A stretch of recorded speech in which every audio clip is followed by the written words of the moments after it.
Hey everyone, J-Dot here. I'm the owner of a 2012 Hyundai Genesis 5.0 R-Spec.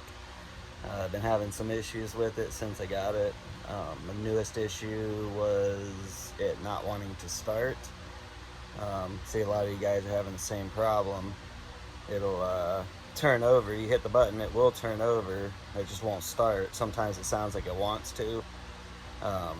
But just continually turns over and over and over, sputters a little bit.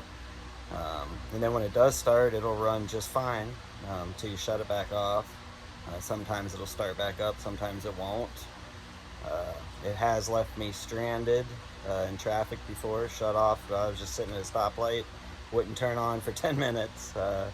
Then when it finally came back on, it ran just fine, no problems. Made it all the way home, shut it back off, and then it wouldn't start back up. I don't know if you guys are having the same issue. I'm not getting any codes. Mine is a version 2 Hyundai Genesis. So I changed the crankshaft position sensor, and it seemed to have cured the problem. Again, I won't know until it happens again, but as of right now, I've started it at least 50 times without an issue. I've drove it around town, no problems.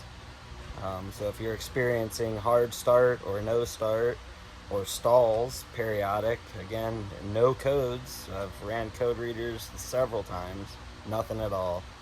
I don't know why, but I replaced that crankshaft position sensor, and it's starting every time, it's running every time, it's running strong. So maybe if you're having this problem, this might be your issue. I got mine for I think $35 or $40 from Napa, or had to order it. Took a couple days to get here.